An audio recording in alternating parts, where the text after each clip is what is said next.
बिस्मिल्लाहिर्रहमानिर्रहीम। अस्सलाम वालेकुम। प्रोग्राम इख्तिलाफ राय के साथ मैं हूँ इफ्तिखार काज़मी। और कल जो लोग खुशियाँ मना रहे थे वो आज सोग में मुब्तला है, चीखें आसमान पर हैं, यूथ ये सर पकड़ कर बैठे हैं कि साढ़े नल की हो गया। पंजाब में उन्हें तो थी कि वज़ीर पंजाब हमजा शहबाज की छुट्टी हो जाएगी, लेकिन हमजा शहबाज की छुट्टी तो नहीं हो सकी, उल्टा अपोजिशन को अपने अरकान की गिनती करना पड़ गई और अब सर जुड़ कर सब बैठे हैं कि साढ़े नल की हो गया। पहले मनाई खुशियाँ, उसके बाद मातम, सोग और फिर चीखो पुकार। आज हमजा शहबाज का इलेक्शन होना है हाई कोर्ट के फैसले के मुताबिक, और क्या तहरीक इंसाफ इस इलेक्शन में हिस्सा लेगी या नहीं लेगी, और अपोजिशन सुप्रीम कोर्ट में जा रही है। सुप्रीम कोर्ट से अगर रिलीफ ना मिला तो फिर क्या लाहेअमल होगा, और अगर रिलीफ मिला तो क्या लाहेअमल होगा। नंबर गेम क्या है, किसके पास कितने वोट हैं, खास साहब का इस पर मौक़िफ़ क्या है, उनका पॉलिसी बयान क्या है। बहुत सी खबरें, बहुत सी बातें हैं जो कि पंजाब के इलेक्शन को लेकर हैं।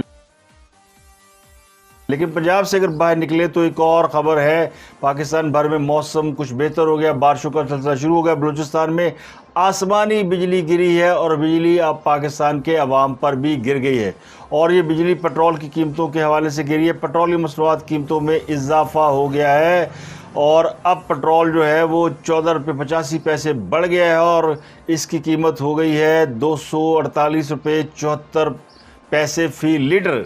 यानी पेट्रोल 233 रुपये 89 पैसे से बढ़कर 248 रुपये 74 पैसे, ऑलमोस्ट 250 रुपये पर लीटर हो गया। हाई स्पीड डीजल कीमत 263 रुपये 31 पैसे से बढ़कर 276 रुपये हो गई है। मट्टी का तेल 211.43 से बढ़कर 230 रुपये हो गया, जबकि लाइट डीजल ऑयल जो है वो 207 से बढ़कर 226 रुपये 15 पैसे फ़ी लीटर हो गया है। वजारत ख़ज़ाना ने 4 रुपये 80 पैसे भेजी थी पेट्रोल की कीमतों में इजाफे की सिफारिश, और ख्याल ये था कि हुकूमत तकरीबन 5 रुपये इजाफा करेगी, लेकिन हुकूमत ने इकट्ठे 15 रुपये इजाफा कर देता। और इकट्ठे 15 रुपये इजाफा करने का मतलब ये है कि फिर ये बात मान ली गई है, हुकूमत ये समझती है कि 5 रुपये वध करके भी गालां खानी है तो 15 रुपये वध करके भी गालां खानी है। पेट्रोलियम मसनूआत कीमतों में इजाफे पर कोई भी हुकूमत को शाबाशी नहीं देगा, कोई उन्हें वेलकम नहीं करेगा। तो अवाम का गम व गुस्सा इस हवाले से मौजूद है कि साढ़े नल की हो रहा है। तो हुकूमत दूसरी तरफ सख्त फैसले करने पर आई है, तो सख्त एक के बाद एक सख्त फैसला करती जा रही है। जो लोग फैसला नहीं कर पा रहे थे, यानी जब शहबाज शरीफ हुकूमत में आए थे तो ये फैसला नहीं कर पा रहे थे कि क्या अवाम पर बर्क गिरानी है कि नहीं गिरानी, लेकिन जब उन्हें बर्क गिराने का फैसला कर लिया तो फिर अब बर्क है कि उसका सिलसिला रुकता ही नहीं है। फिर वो कहते रहे सियाने, बल्कि सियाने की फिर वो मुखालफिन जो है हुकूमत के, वो कहते हैं जी ये कम 300 रुपये फ़ी लीटर से जाके रुकेगा, उसको थल्ले नहीं रुकना। लेकिन फिर इसके अलावा जो पाकिस्तान की सियासत में हो रहा है वो कुछ और ही हो रहा है, कुछ और तमाशा लगा हुआ होता है शब व रोज़। तमाशा मेरे आगे, और तमाशा ये है कि अब नए नए इंकशाफात हो रहे हैं। अब सहाफ़ी चीखें मार रहे हैं कि हमें आपने ये सबक पढ़ाया, हमें आपने वो सबक पढ़ाया, और वो गले पड़े हुए उन लोगों के जिन्होंने उन्हें सबक पढ़ाया था। इस पर भी बात करेंगे, कौन किसको क्या बातें कर रहा। खान साहब ने तोशा खाने के सवाल का जवाब नहीं दिया, दौड़ लाती। खान साहब को पूछा गया सवाल कि जनाब तोशा खाना केस है, ताज़ा केस, कल का केस जिसमें घड़ियाँ बेची 3 खान साहब ने और उसमें से माल जेब में डाला। वैसे तो उन्होंने कई, अब उनके केस सामने आ गए हैं जिसमें मलक रियाज के वो 51 अरब रुपये का केस है, वो अब्दुल कादिर यूनिवर्सिटी की ज़मीन है, तोशा खाने की घड़ियाँ हैं, तोशा खाने की कफलिंग्स है, तोशा खाने का माल है, और माल मुफ्तदिल बेरहम जो गोगी पंजाब से माल पहुँचाती रही, बनी गाला जो मनी गाला के नाम से मशहूर हो गया है। ये सारे किस्से कहानियाँ वो एक तरफ रह गए, और ख़ास साहब ने साजिश रजीम चेंज ऑपरेशन, और उस पर सेमिनार पे सेमिनार हो रहा है। खास साहब ने फड़ी हुई साजिश वाली गर्दान, क्योंकि किसी और पास गए तो जवाब देना पड़ेगा, और बड़ी बड़ी इनकलाबी तकरीरें हो रही है, इनकलाबी दावे हो रहे हैं। और तो खास साहब ने कहा कि मैंने इक़्तिदार में आने के बाद बहुत सी गलतियां की, मैंने उन गलतियों से सबक सीखा है। तो कौम को ये बता देते कि किन गलतियों से उन्होंने सबक सीखा है और वो गलतियां क्या हैं। सबसे बड़ी गलती तो उनकी ये थी कि उन्होंने इक़्तिदार में आने के लिए जिन ताकतों का सहारा लिया और जिन कुव्वतों के साथ मिलकर साजिश की, लंदन प्लान बनाया, और लंदन में बैठ के एक चलती चलाती स्टेबल गवर्नमेंट को, जिसकी कंटिन्यूएशन पिछले 8-10 साल से चली आ रही थी, 5 साल पीपल पार्टी के, 5 साल मुस्लिम लीग उनके अगर पूरे हो जाते बगैर किसी रद्दोकद के, बगैर किसी पॉलिटिकल अनरेस्ट के, तो पाकिस्तान के सियासी हालात आज जो हैं इनसे कतन मुख्तलिफ होते। पाकिस्तान के सियासी हालात में जो तबाही फैलाई है वो इन चीज़ों ने फैलाई जो कि पॉलिटिकल अनरेस्ट था, और 2013 के बाद से शुरू होने वाला, यानी धरने से शुरू होने वाला, 2014 से 2022 आ गया है, 2023 शुरू हो जाएगा अगले साल और आज भी पाकिस्तान के अंदर पॉलिटिकल स्टेबिलिटी नहीं है।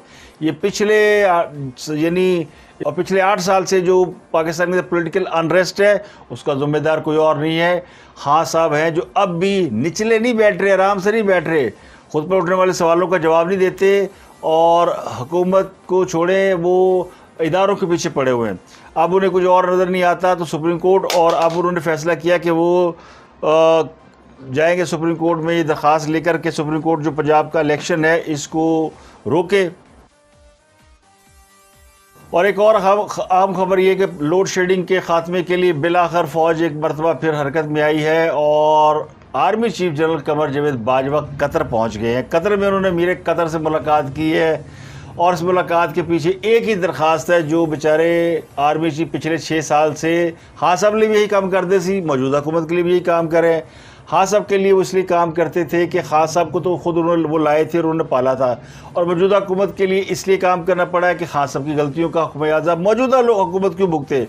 वो कहते हैं जनाब जो ताड़ा लाडला बिगाड़ के गया काम तुसी फिर सही करो। अब वो पहुँचे है कतर और कतर के साथ कतर से हम लेंगे LNG। नवाज शरीफ दौर में कतर के साथ तकरीबन $4-5 पे एक लंबा मुआहदा होता 15 साल के लिए LNG का, जिसे इमरान खान साहब ने कैंसिल कर दिया। खान साहब ने हड्डी महंगी गैस ले ली।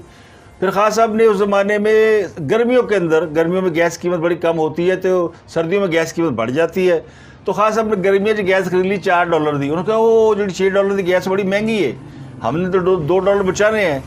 लेकिन जब सर्दियाँ आई तो निकल कड़ा के गए और अब तो मामला यानी जब बुरे हालात आए हैं तो अब तो $50 फ़ी मकाब यूनिट जिसे वो कहते हैं, यानी उसकी भी गैस नहीं मिल रही।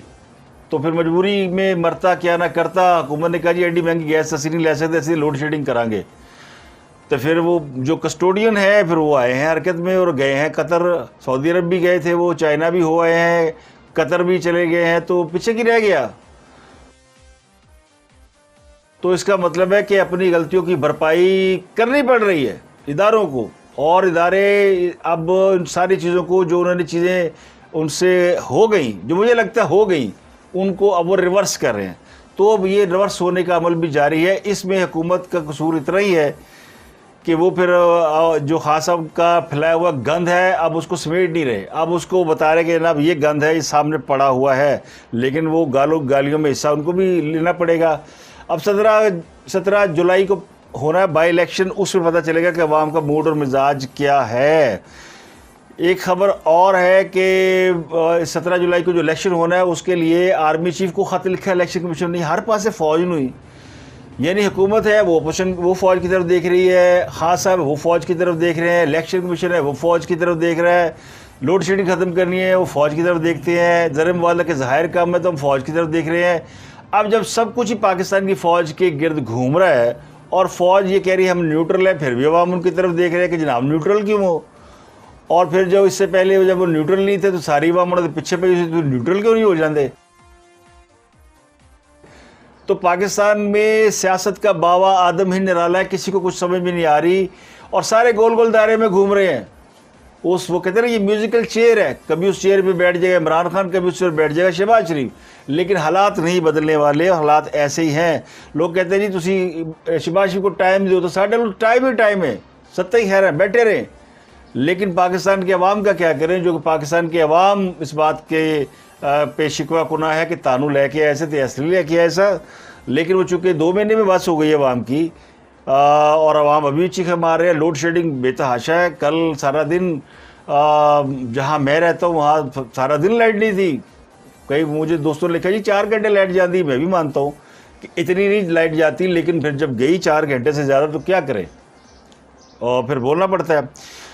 तो ख़बरें बड़ी हैं और ख़बरें ये भी हैं कि इलेक्शन कमीशन ने जो मांगी है, यानी आर्मी चीफ से कि जी हमें सिक्योरिटी दें, ये जो 20 हल्कों में इलेक्शन होना है, तो इसके लिए फ़ौज को कहा गया कि वो इंतज़ामात करे। सिकंदर सुल्तान राजा साहब ने ख़त लिखा, सिंध पंजाब में जो इलेक्शन होने हैं और ख़ासकर पंजाब के 20 हल्कों में यहाँ पे पाक फ़ौज और रेंजर की पोलिंग स्टेशन पर तैनाती की जाए। फौज लाओ जी। और फिर पंजाब के 15 हलकों के लिए इजाफी क्विक रिस्पांस फोर्स भी मांगी गई है। और ये ख़त उन्होंने राणा सनाउल्ला को भी लिखा है और आर्मी चीफ को भी लिखा है। और कौमी असम्बली की नशिस्त 245 ये कराची की आमिर लियाकत के इंतकाल के बाद खाली हुई है। वहाँ 27 जुलाई को इंतखाब शेड्यूल है, तो वहाँ भी यानी आपको चाहिए होंगे रेंजर फ़ौज।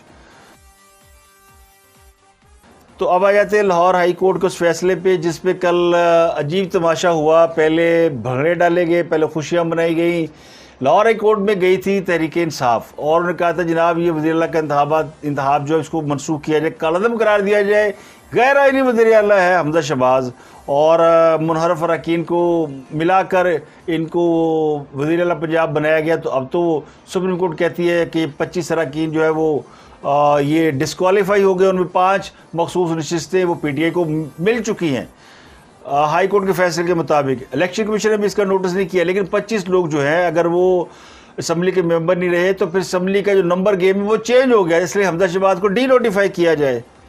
उस पर फिर लाहौर हाई कोर्ट ने हमजा शहबाज का बतौर वज़ीर आला पंजाब इंतखाब कालअदम करार देते हुए आज दोबारा वोटिंग का हुक्म दिया है। आज शाम 4 बजे जो पंजाब असम्बली का इजलास बुलाया गया है उस इजलास की सदारत करेंगे डिप्टी स्पीकर दोस्त मोहम्मद मुज़ारी और उसमें फैसला होगा कि यानी ईवान के अंदर किसकी अक्सरियत है।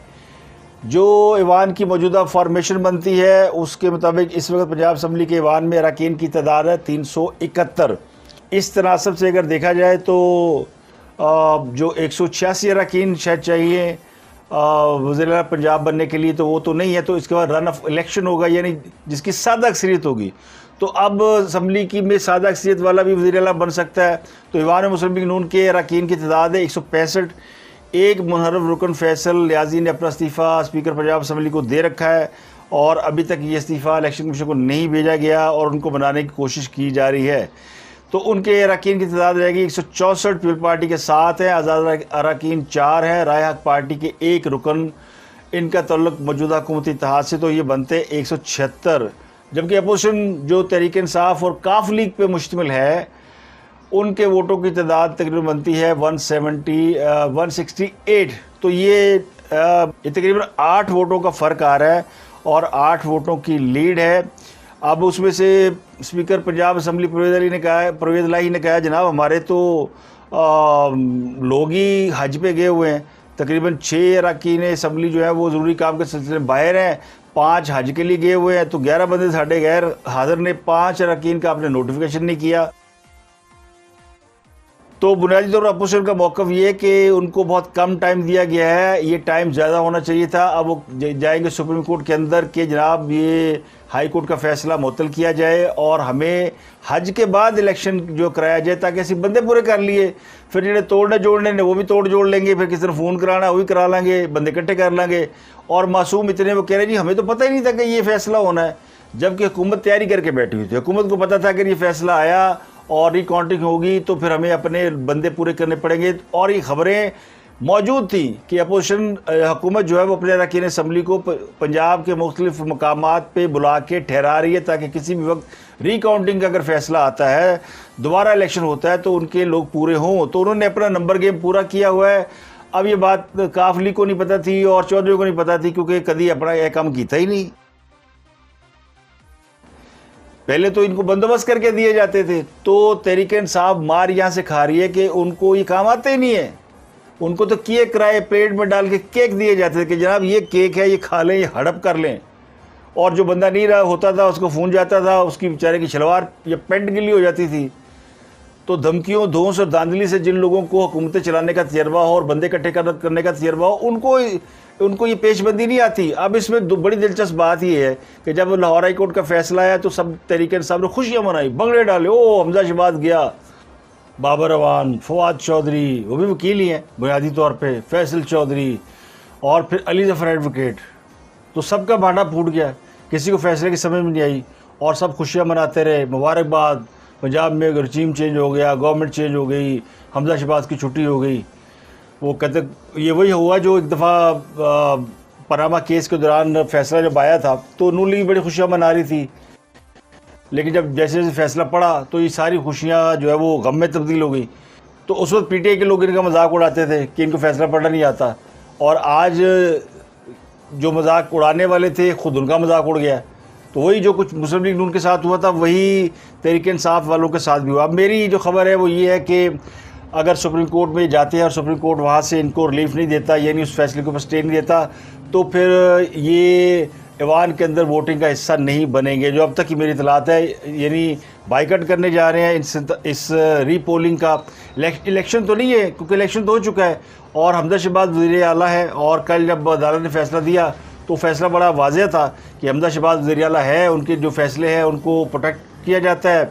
और अब जो डंडा है असल वो ये है कि अब वो तमाशा नहीं हो सकता जो पिछले जो उस वक्त हुआ था 16 अप्रैल को, और 16 या 17 अप्रैल को, तारीख मुझे एग्जैक्ट याद नहीं है, लेकिन जब ये हमजा शहबाज का इलेक्शन हुआ था तो उस वक्त जो चौधरी पुरलाई ने गुंडे बुला के ऐवान के अंदर यानी घुसेड़े थे, और फिर वो एक चौधरी साहब को गुंडे एक वो बाजू पकड़ा हुआ, एक टांग बांधी हुई, उसकी उनकी मशहूर ज़माना वो जो एक्टिंग थी, जिस एक्टिंग के ऊपर उन्हें सुपर अवार्ड मिलना चाहिए, उसका मुकाबला शहबाज गुल की उस वो वीडियो से है जो उन्होंने वो बाजू बांधा हुआ है, तो उनका भी हुआ था। तो ये एक्टर हैं बुनियादी तौर पे, तो उनका मुकाबला उससे है।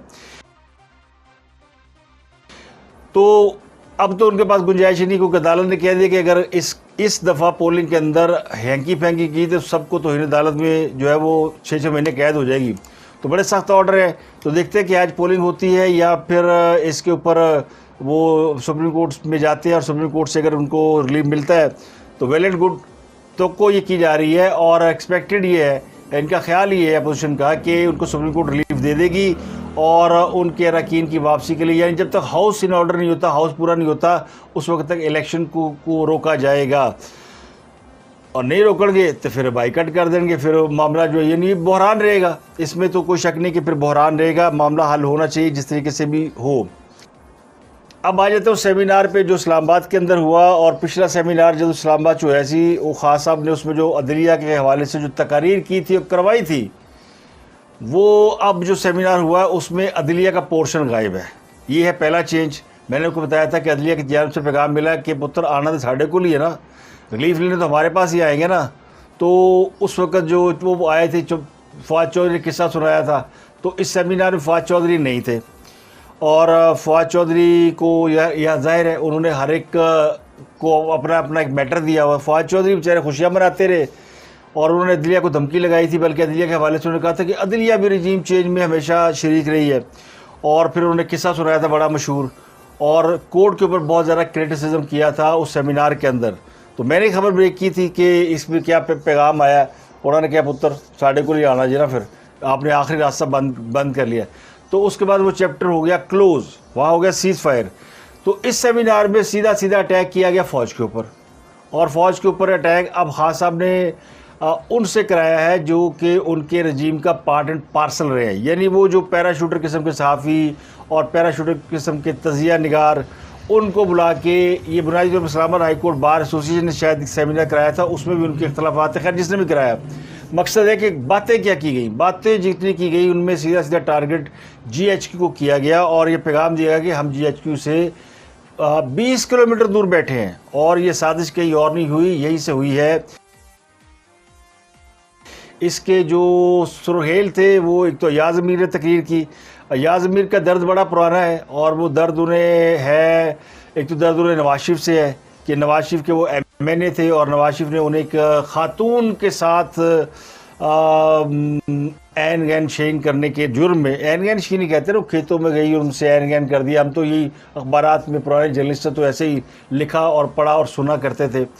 तो उसके बाद फिर इनको फारिग कर दिया गया। इनके ऊपर खातून ने इल्ज़ाम लगाया था, बड़ा संगीन इल्ज़ाम था, इनके ऊपर अखलाकी किरदार जो इनका वो खुल के सामने आया था। तो उसके बाद से दिल में बड़ी रंजिशें हैं, और फिर उन्होंने नहीं बचाया जिनसे ये तवक्को रखते थे। ये बड़े करीब रहे इस्टेब्लिशमेंट के, तो उस वक्त इनको बड़ा शिकवा था कि मैंने उनसे बचाया नहीं। तो इन्होंने फिर वो भड़ास निकाली सेमिनार के अंदर। खान साहब तो भी थोड़ा बहुत गुस्सा कर दिया, लेकिन बुनियादी गुस्सा निकाला और डायरेक्ट ही बोल दिया कि जनाब ये कुछ नहीं है, शहबाज शरीफ और फलाने इन्होंने कुछ नहीं किया, जो कुछ किया वो हमारी मिलिट्री इस्टेब्लिशमेंट ने किया। अमेरिका तो दूर है, कुछ फासले पे है, लेकिन जहां से बहुत कुछ हुआ वो तो जगह यहां इस्लामाबाद से नजदीक है।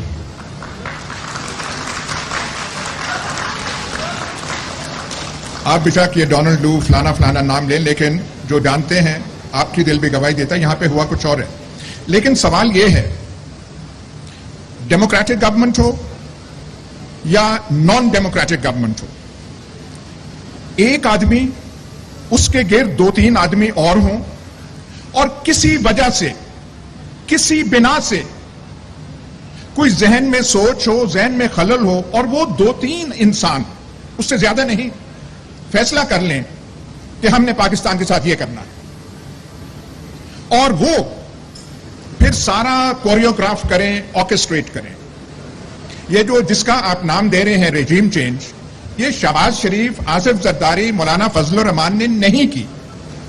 ये आलिकार हैं, इनको इस्तेमाल किया गया। ये विलिंग पार्टनर्स हैं, एक्सेसरीज हैं, विलिंग एक्सेसरीज हैं, करने वाले और हैं।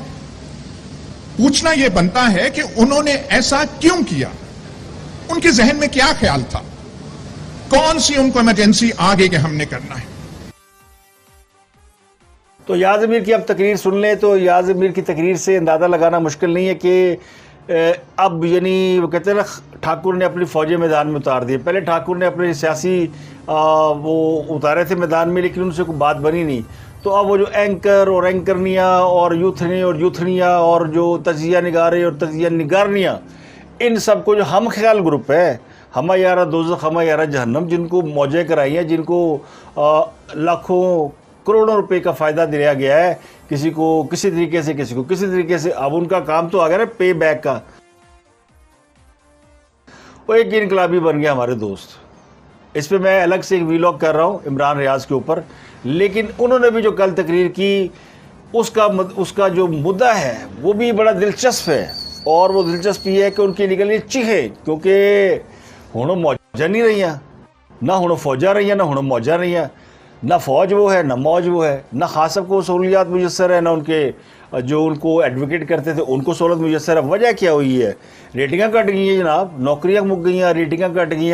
वो जो आते थे लाखों डॉलर और कहते जी मेरी महीने की इतनी तनख्वाह है, मैं 2 घर डिफेंस में ख़रीद सकता हूँ, अब वो चले गए हैं आधे से भी पौने में, सवा में, क्वार्टर में चले गए हैं। व्यूअरशिप एकदम जाती थी 10 लाख, 20 लाख, मिलियन, 2 मिलियन, वो अब मुश्किल 3 लाख, 3.5 लाख, 4 लाख, वो कुछ रह गए ना।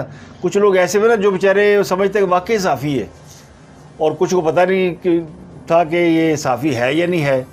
और कुछ का वो जो रोबोटिक उनके जो लगे हुए थे, जो शुरू करके ऊपर जाती थी उनकी व्यूअरशिप, वो पैसे कट गए पहन। किसी की आप माली उसके ऊपर आप कट लगाएंगे तो फिर चीखा तो मारेगा ना। जैसे पीटीवी से हमारे कुछ दोस्त निकाले गए हैं तो वो चीखे मार रहे हैं। वो कहते जी सानू तो इसलिए काटता, साड़ी तो हमारी जो फाइनेंशियल उसके ऊपर ज़रब लगाई गई है, तो ये जो रजीम है बड़ा जालिम है। जो नौकरी थी इमरान खान ने, वो तो बड़े खुश सन, बड़े पैसे मिल रहे सन और उनकी तारीफ़ें किए जा रहे थे। और फिर जब वो जाहिर है दूसरी गवर्नमेंट आई, उन्होंने कहा थे पॉलिसी है, उन्होंने कट के बाहर मारे। तो ये पाकिस्तान की सियासत के अंदर होता है, कब किसी के दिन बड़े, किसी की रातें बड़ी। तो अब वो चीखें निकल रही हैं। तो इमरान रियाज साहब ने जो कुछ कहा जरा वो भी सुन लें। तुमने कहा था ये सारे डाकू हैं, तुमने मुझे सबूत दिए थे, मुझे वीडियो दिखाई थी, मैं गवाह हूं, मुझे इनकी इन्वेस्टिगेशंस की वीडियो दिखाई है। मोहित भाई देखा है ना, पढ़ी है आपने फाइलें, आपने भी पढ़ी हैं, हमें फाइलें इन्होंने पढ़ाई हैं, हमें वीडियोस दिखाई हैं, हमें ऑफिसर्स मिलवाए हैं, हमें इन्होंने बोला चोर है, लुटेरा है, डाकू है, तेरा मुल्क खा जाएगा। मैं बिगड़ गया, मैंने कहा नहीं खाने दूंगा।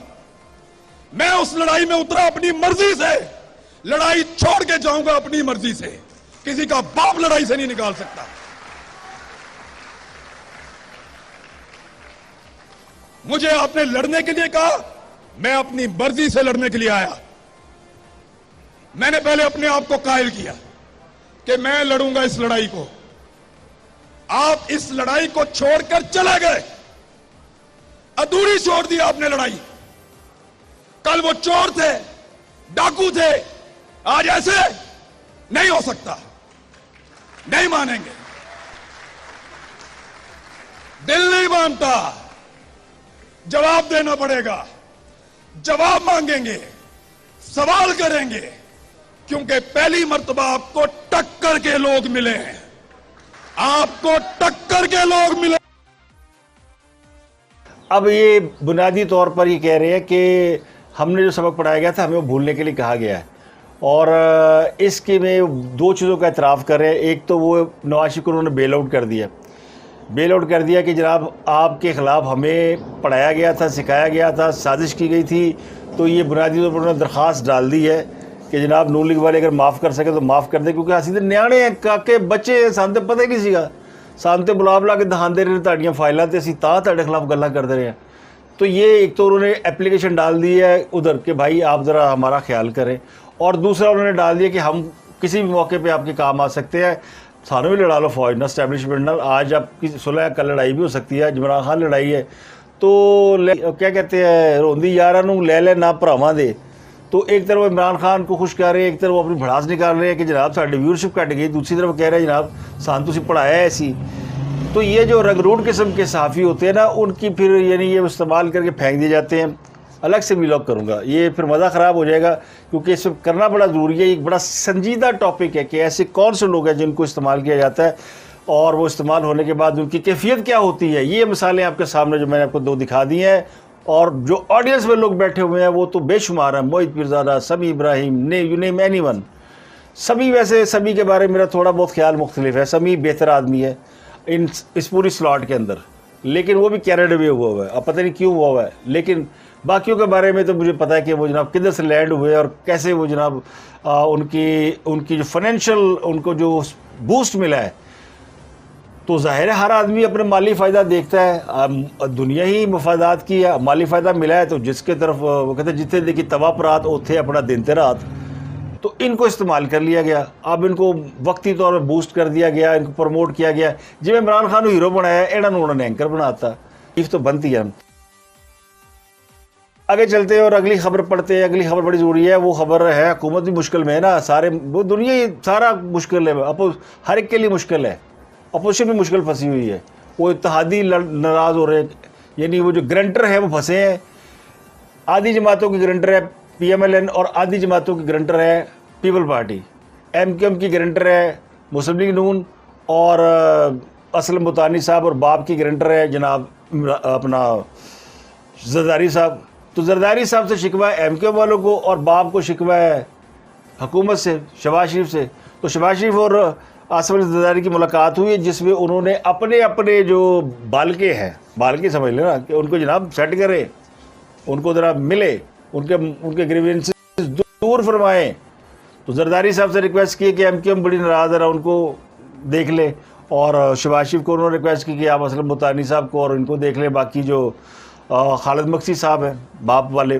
तो मुलाकात हुई है, मुलाकात में चीज़ों को सेटल किया गया है। अगली खबर ये कि हुकूमत ने तवानाई बहरान का ज़िम्मेदार करार दिया पिछली हुकूमत को, और पेट्रोलियम के शोबे में जो जो किया गया उसके ऊपर अब बनाई जाएगी एक तहक़ीक़ाती कमीशन।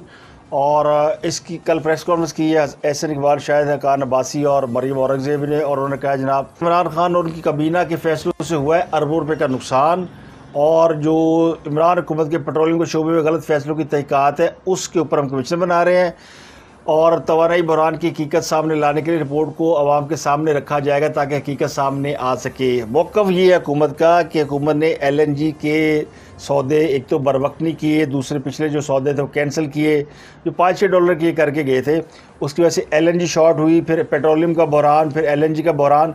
जानबूझकर ऐसे क्राइसिस पैदा किए जाते रहे जिससे पाकिस्तान के अंदर जो मामलात है वो ख़राब रहे और आने वाली हुकूमत के लिए मुश्किलात पेश आए। वैसे इमरान खान ने कोई ऐसा काम नहीं किया जो पिछली हुकूमत ने ना किया हो। जो मेरा ख्याल है कि वो माशाल्लाह नवाज शरीफ के बड़े फ़ैन हैं और वो हमेशा उन फैसलों पर नज़र रखते जो नवाज शरीफ करते रहे, तो उन्होंने उसकी नकल मारी। अब प्रॉब्लम ये है कि नकल के लिए अकल की ज़रूरत होती है, तो वो मैनेज नहीं कर सके। नकल ठीक मारी थी वैसे खास साहब ने, जो सब्सिडी देख के रोका हुआ था ना, ये पेट्रोल शट्रोल ये वो, ये नकल ही थी। नवाज शरीफ ने भी अपने दौर में रोका था जब हुकूमत चेंज हो रही थी, उससे पहले काफ़ी चीज़ों के ऊपर उन्होंने सब्सिडी दी हुई थी, हज पे, गैस पे, बिजली पे और बहुत सारी चीज़ों पे। और वो जब खान साहब आए, खान साहब को सब्सिडी विड्रॉ करनी पड़ी, गैस भी महंगी हुई, पेट्रोल भी महंगा हुआ है, तो उस वेले उन्होंने भी बड़ी बैंड बजी सी। इस तरह मौजूदा हुकूमत के साथ भी हो रहा है, यानी ये सारा एक ही तसलसल है। इनको भी सब्सिडी ख़त्म करनी पड़ी और ये इन्होंने पहले तो जाहिर है वो सुस्ती की और उसके बाद अब चुस्ती दिखा रहे हैं। तो आज के लिए इतना ही, क्योंकि फिर वीलॉग लंबा हो जाएगा और अगला वीलॉग भी करना है जो कि बड़ा इंपॉर्टेंट है, वो जो कि मैंने पैराशूटर सहाफ़ियों के ऊपर करना है। आपसे मुलाकात होगी अगले वीलॉग में। अपना गुरुद्वारा के लोगों का बहुत बहुत ख्याल रखें।